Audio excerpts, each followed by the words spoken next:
한 주간 동안 편안하셨습니까? 우리 매주 목요일마다 렘브란트가 그린 그림을 통해서 하나님의 말씀을 묵상하는 시간을 갖습니다. 오늘 세 번째 시간입니다.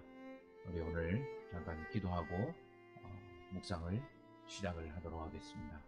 하나님, 우리들의 마음을 주관하여 주셔서 느낄 수 있도록, 또 그림 넘어 하나님을 배울 수 있도록 이끌어 주옵소서. 예수님의 이름으로 기도드립니다. 아멘. 오늘 우리가 생각하고 그림을 통해서 묵상할 내용은 발람의 낙이라는 그런 그림입니다.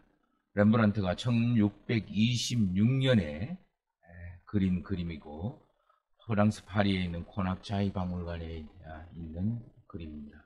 이 그림은 특별히 성경 민수기 22장 21절에서 24장까지 출애굽을 한 이스라엘 백성들을 저주하라고 하는 모압 왕의 부탁을 받은 예언자 발람의 이야기입니다. 좀 전에 말씀드린 것처럼 우리 이 이야기는 렘브란트가 그 스승 라스트만의 동일한 본문 내용을 가지고 그린 그림을 보고 다시 한번 자기식대로 그린 그림이라고 할 수가 있습니다. 우리 좀 느낌이 좀 화려하죠. 우리 렘브란트가 말년으로 가면 더욱더 빛을 이용해서 어두움, 빛과 어두움의 이런 그림을 그리는데, 아마 초기여서 이렇게 좀 밝은 색채의 그림이 아닐까, 이런 생각은 해봅니다. 그러나 뭐 이건 제 생각일 뿐입니다. 제가 이 그림은 특별히 제가 사명이 흔들릴 때마다, 제가 뭔가 중요한 판단과 선택을 해야 될 때마다, 결정을 해야 될 때마다 자주 보는 그런 그림이고, 제 소명을 늘 일깨울 수 있게 만드는 아주 유용하게 사용하는 그런 그림입니다. 아무쪼록 이 그림을 같이 묵상하, 세 번째로 같이 감상하면서 하나님을 묵상하는 이유는 바로 이게 하나님의 사람으로 세상에서 살아가는 우리 성도님들이 어떤 모습으로 어떤 것들을 생각을 해야 될까, 여기에 관한 질문에 관한 대답이기 때문이기도 합니다. 이 그림을 이해하기 위해서는 우리 성경 민수기 22장 21절에서 24장까지 나오는 성경 말씀을 좀 이해를 하고 보시면 좀 더 쉽게 깨달을 수가 있고 느낄 수가 있을 것입니다. 출애굽을 한 이스라엘 백성들이 파죽지세로 모압 땅까지 왔습니다.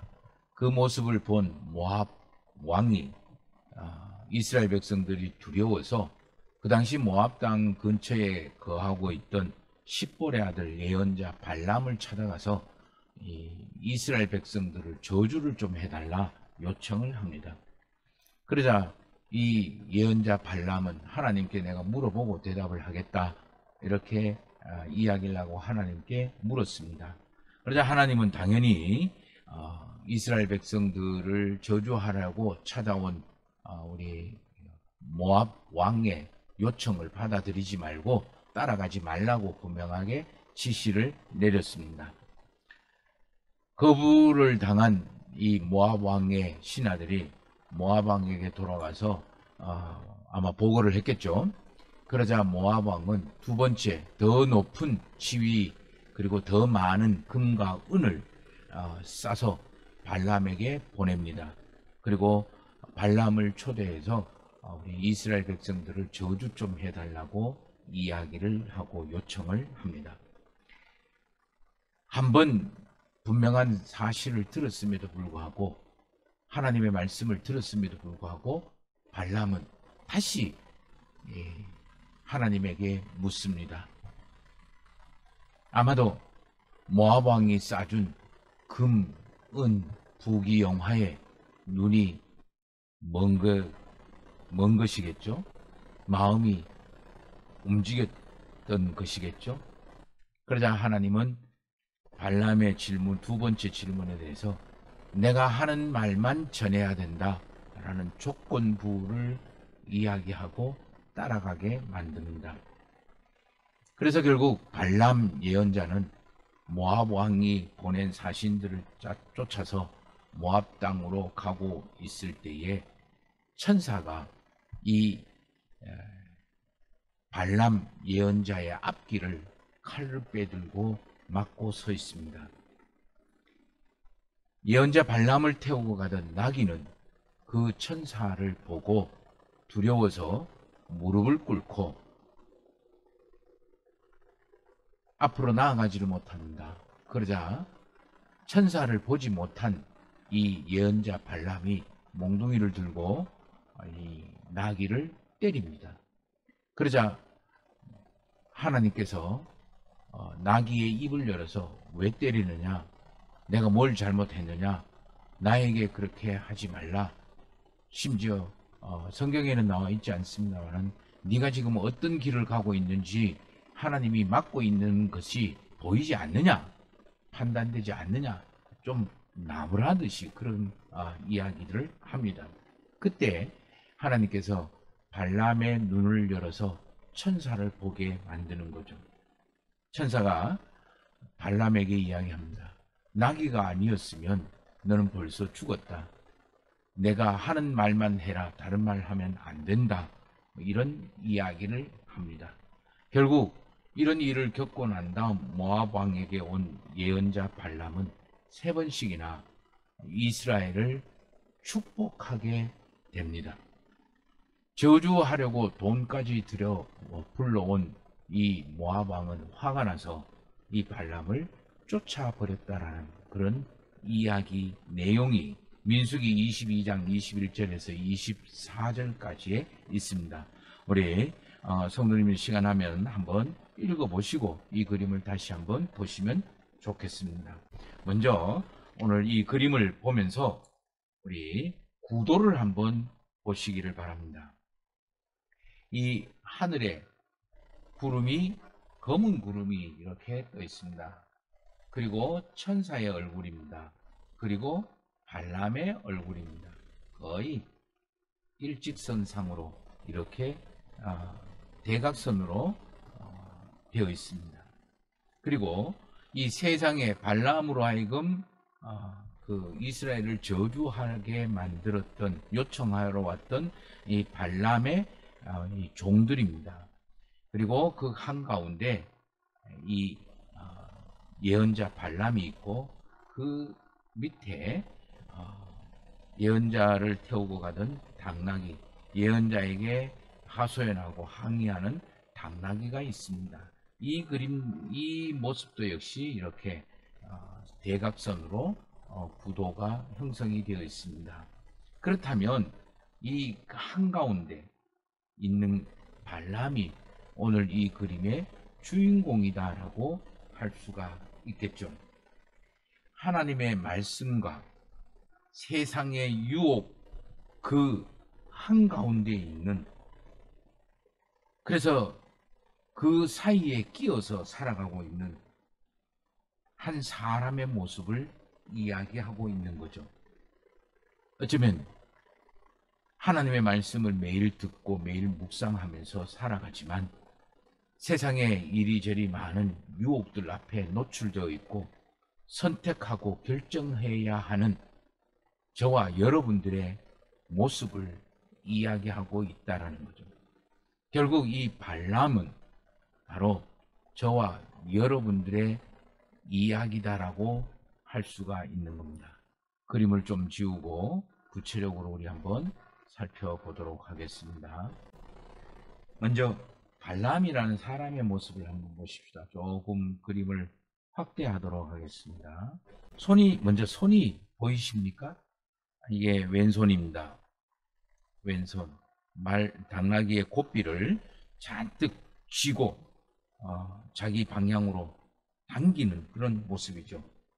당나귀를 통제하려고 하는 그런 손의 모습입니다. 오른손의 모습입니다. 가지고 있던 회초리를 가지고 당나귀에게 여지없이 폭력을 가하는 그런 모습을 그리고 있습니다. 자기 마음대로 통제하고 주도하려고 하는 모습이죠. 자기 인생, 자기에게 주어진 지금 상황을 자기 마음대로 통제하고 자기 원하는 대로 이끌어 가려고 하고, 그것이 되어지지 않으면 가차없이 말의 폭력이든 아니면 몸의 폭력이든 아니면 생각의 폭력이든 폭력을 휘두르고 있는 사람의 모습입니다. 그러나 이 두 손 속에서 우리는 세상살이 내 마음대로 자기 뜻대로 자기 생각대로 자기 원하는 대로 의도한 대로 되지 않는다라는 사실을 우리는 느낄 수가 있습니다. 바로 우리 세상살이 모습이죠. 내 마음대로 되는 것이 있습니까? 내가 왼손으로 아무리 통제를 하고 상황을 움켜쥐려고 해도, 또 심지어는 강제로 내 상황과 그리고 내 조건들을 통제하려고 해도 말이 먹혀들이지 않고 내 마음대로 되지 않는 우리 세상살이의 모습이죠. 그 다음에 발람의 얼굴의 모습을 한번 보십시다. 조금 확대를 하겠습니다. 발람의 얼굴입니다. 전체적으로 발람의 얼굴은 굉장히 화가 나 있는 그런 모습이죠. 부르뜬 눈, 화가 잔뜩 나 있습니다. 증오, 그리고 심지어 살기마저 느껴지는, 그래서 아무것도 볼 수 없는 그런 감겨져 있는 눈과 같은 그런 느낌을 받습니다. 볼 걸 보지 못하고 있는 눈이겠죠. 그리고 이 입의 모습을 한번 보십시다. 뭔가 말을 하고 있는 것 같은데 이빨은 굳게 다물려 있습니다. 아니, 어쩌면 욕설과 같은 이야기죠. 저주하고 불평하고 마음대로 안 된다라고 하고, 그래서 분노하고 화를 내는, 불평하고 비난하는 얼굴의 모습이, 그 모습이 얼굴에 총체적으로 지금 드러나 있는 모습입니다. 내 마음대로 되지 않는다고 세상에 대해서 또 당나귀에 대해서 분노와 불평과 비난을 하고 있는 영락없는 내 얼굴이요, 우리의 얼굴입니다. 세상 불공평하다고, 세상 잘 안 된다고 당나귀에게 책임을 떠넘기듯이 내 주변에 있는 사람들에게 책임을 떠넘기고 분노하고 있는 얼굴입니다. 두 번째, 우리 전체적인 모습을 한번 보시면, 전체 이 발람의 그 자세가 서 있는 것도 아니고, 그리고 무릎을 꿇은 것도 아니고 엉거주춤한 그런 모습입니다. 물론 당나귀 등 위에 앉아 있기 때문에 이런 모습일 수도 있을 것 같습니다. 그리고 그의 눈과 얼굴은 천사를 있는지도 모르고 오로지 당나귀에게만 향하고 있습니다. 말씀이라고 보여지는, 좀 확대하겠습니다.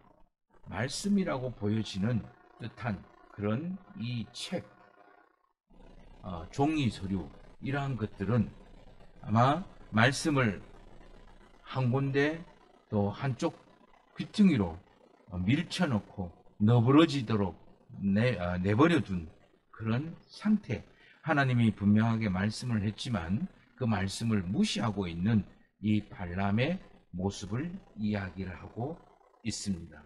발람의 모습을 쳐다보고 있는 이 시종들, 종들의 모습입니다. 조금 확대를 해보겠습니다. 한심하다는 뜻, 눈초리, 그리고 호기심에 뭐 어쩌려고 저러지? 저걸 어떻게 풀 것이지? 뭐 이런 호기심에 가득한 눈초리로, 불쌍하다는 뜻이 쳐다보는 눈초리로 이 발람을 쳐다보고 있는 모습입니다. 그 다음에 우리 당나귀의 모습을 한번 보십시다. 이 당나귀는 주로 이 얼굴에 초점을 맞춰 보시기를 바랍니다. 눈, 발람을 쳐다보고 있죠.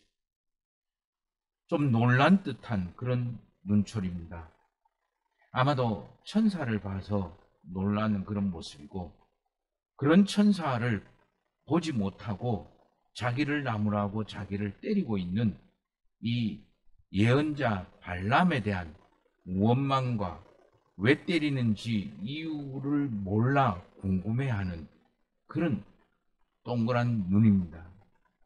그리고 입, 굉장히 크게 벌리고 항의하는 모습입니다. 왜 그러는데 마치 너 미쳤어. 내가 뭘 어쨌다고. 너가 스스로 자초하고 있잖아.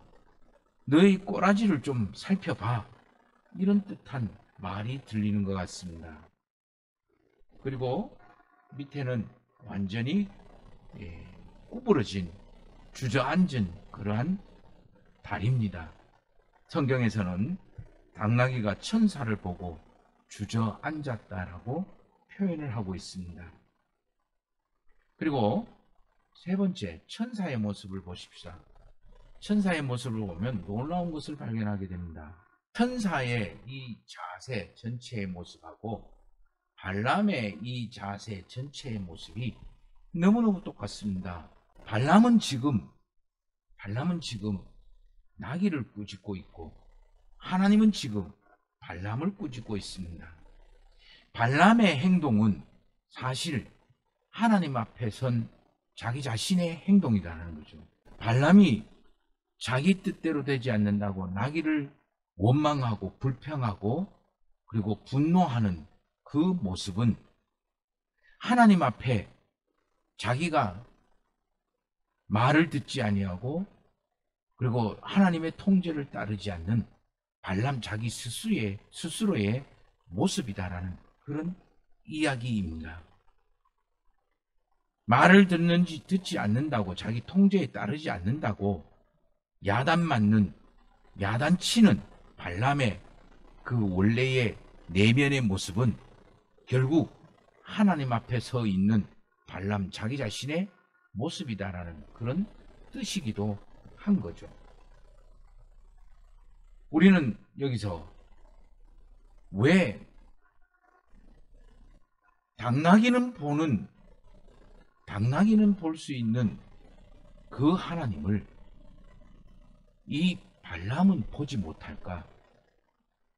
조금만 더 확대해 보겠습니다.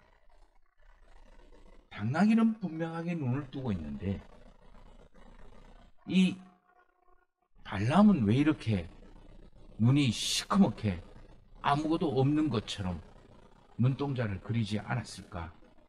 이런 생각을 해보는 거죠. 발람이 첫 번째 모압 왕의 사신들이 찾아왔을 때 하나님에게 물었습니다. 그러자 하나님이 대답했습니다. 따라가지 마라.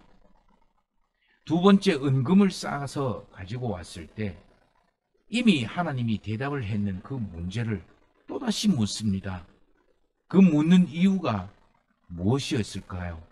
결국 발람은 모압 왕이 가지고 온 그 은금, 부귀, 영화, 그것이 탐이 난 거죠. 자기 생각과 자기 욕망에 집중이 되어지고 눈이 꽂혀지면, 생각이 갇혀지면 그 주변에 있는 하나님에 대해서 눈이 멀게 되는 거죠. 그래서 하나님을 보지 못하게 되는 겁니다. 내 욕망의 생각으로 하나님에게 눈이 멀지 않고 마음이 닫히지 않게 되기 위해서 성경은 끊임없이 우리 보고 깨어 있으라고 이야기를 합니다. 이 깨어 있음, 어디에 깨어 있는 겁니까? 바로 하나님에 대하여 깨어 있는 거예요. 하나님에 대해서 깨어 있다라는 것은 말씀에 깨어 있다라는 거예요. 어떻게 깨어 있을 수가 있겠습니까? 결국 이게 신앙생활이라는 거예요. 하나님의 말씀에 깨어 있도록 만드는 것. 세상에 눈이 멀어서 하나님에게 눈이 멀지 않게 하기 위해서 깨어있게 눈뜨게 하라는 그 이야기가 바로 신앙생활인 거예요. 바로 말씀을 통해서 우리 삶의 중심을 잡게 만듭니다. 기준, 목표를 세우게 만듭니다. 기도를 통해서 목표를 향해 가게 만드는 여러 가지 하나님의 능력을 공급받게 만듭니다. 증인된 생활을 통해서 분명하게 행동하고 또 끊임없이 나를 하나님과의 교제 속으로 이끌어 주게 만듭니다.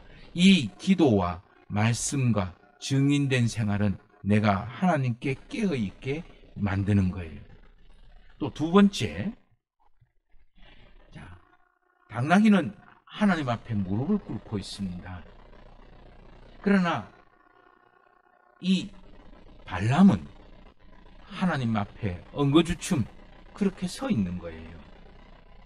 당나귀도 보는 하나님을 발람은 보지 못하고 있고, 하나님을 본 당나귀는 그 하나님 앞에 무릎을 꿇고 있습니다. 그러나 하나님을 보지 못한 이 발람은 이러지도 못하고 저러지도 못하고 세상의 욕망을 쫓아가지 않는다고, 자기 생각대로 이루어지지 않는다고 그렇게 분노하고 화를 내고 있는 거예요. 하나님의 말씀을 듣고도 세상의 부귀영화와 욕망을 얻기 위하여 고집부리고 계속해서 그 길을 걸어가는 발람의 어리석은 모습을 보게 되는 거예요. 이것을 그 잠언에서는 미련하다라고 이야기를 합니다. 사실 하나님은 발람에게 끊임없이 이야기를 했습니다. 여기까지 오기 전에 벌써 2번 가지 말라고 이야기를 했고, 또 당나귀를 통해서 또 이야기를 하고 계시고, 앞으로 모압 왕 앞에 가서 3번씩이나 하나님은 이 발람에게 하지 말라고 거절을 이야기를 합니다. 하나님을 보지 못하고 세상에서 자기 마음대로 되지 않는다고 분노와 불평의 손을 높이 든 내 모습, 그리고 그 분노의 책임을 자기의 불순종에 두지 아니하고 하나님 주변에 있는 당나귀와 같은 주변에게로 책임을 돌리고 있는 내 모습인 보는 거죠. 지난 시간에 우리가 동방박사의 경배를 통해서 하나님을 묵상했는데, 그 그림 속에 나오는 헤롯의 모습과 비슷하고 연상이 되어지는 거예요.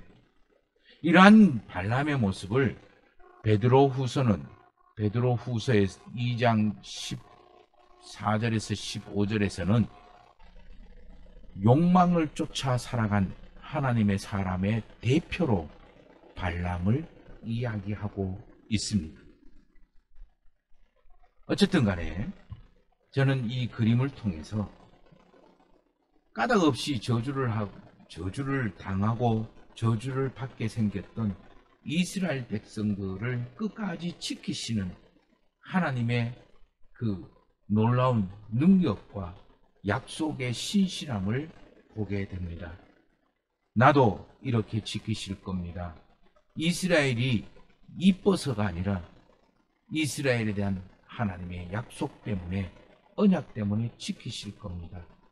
제가 이뻐서가 아니라, 우리 성도님들이 의로워서가 아니라 성도님들과 저에게 약속한 하나님의 언약 때문에 저와 여러분들을 지키실 겁니다. 또한 그래도 하나님을 믿는다라고 이야기를 하지만 그래도 하나님의 말씀을 따르지 않고 살아가는 이 발람입니다. 자기 욕망을 따라서 살아가고 있는 이 발람입니다. 그럼에도 불구하고 이 발람을 몇 번씩이나 하나님께서 말씀으로 이끌어가고 계시는 하나님의 인내함과 집요함을 보게 됩니다. 나에게도 하나님은 이렇게 하실 거고, 지금도 우리의 성도님들에게도 하나님은 이렇게 하고 계신다라는 거예요. 약속의 말씀, 하나님의 말씀을 듣고도 그저 내 욕망을 쫓아 살아가는 저와 여러분들을 측은하게 여기시고 안타깝게 여기시고 불쌍하게 여기시는, 그래서 심지어 당나귀를 동원해서라도 저지하려고 하시고 이야기하시려고 하는 하나님의 모습인 거죠. 나는 이 하나님의 말씀을 듣고 보고 있는가? 아니면 그것을 이렇게 한쪽 구석으로 방치하고 그리고 무시하면서 내 욕망의 길을 재촉하고 안 된다고 불평하고 원망하고 분노하면서 살아가고 있는가? 그거를 지켜보고 있는 하나님의 안타까운 모습을 봅니다. 지금 나를 보고 있는 하나님의 모습이 아닐까 여겨지기도 합니다. 그래서 사도 바울은 고린도후서 5장 7절 말씀에 우리는 믿음으로 살아가지 보는 것으로 살아가지 않는다라고 이야기를 하는 이유가 바로 여기에 있습니다. 예, 우리 세 번째 렘브란트 그림을 통해서 하나님을 묵상했습니다. 너무 적나라한 내 모습이어서 부끄럽기도 하고 또 속상하기도 합니다. 그러나 어쩌겠습니까? 이런 하나님, 이런 나의 모습도 하나님이 여전히 기다리시고 또 함께하고 계신다라는 것에 소망을 둘 수 있게 되기를 바랍니다.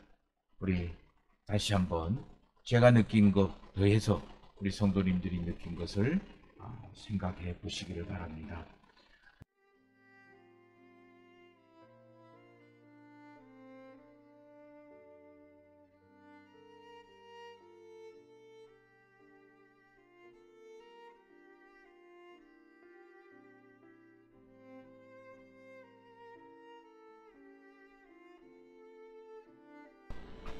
네, 세 번째 렘브란트 그림을 묵상했습니다. 다음번에 네 번째 렘브란트 그림을 묵상하도록 하겠습니다. 목요일 저녁 8시 우리가 그림을 통해서 만나는 그리고 보는 하나님의 묵상 시간입니다. 미술평론도 아니고 또 설교 시간도 아니고 성경 공부 시간도 아닙니다. 그저 느끼신 대로 이렇게 받아들이시면 되실 겁니다. 제가 느낀 것에 대해서 더 우리 성도님들이 느낀 것을 첨가하시면 더 좋을 듯 싶습니다. 옆 사람에게도 좀 보여주시고 우리 인생에 대해서 하나님이 무엇을 원하시는지 이야기를 해주시면 좋을 듯 싶습니다. 기도하겠습니다. 하나님, 말씀을 쫓아 살아가게 하여 주시고 하나님에게 눈이 멀지 않고 귀가 멀지 않고 마음이 닫혀지지 않도록 성령 하나님의 이끄심에 순종하고 분별하고 순종할 수 있게 하여 주옵소서. 예수님의 이름으로 기도드립니다. 아멘. 다음 주 목요일 8시에 찾아뵙겠습니다. 수고하셨습니다.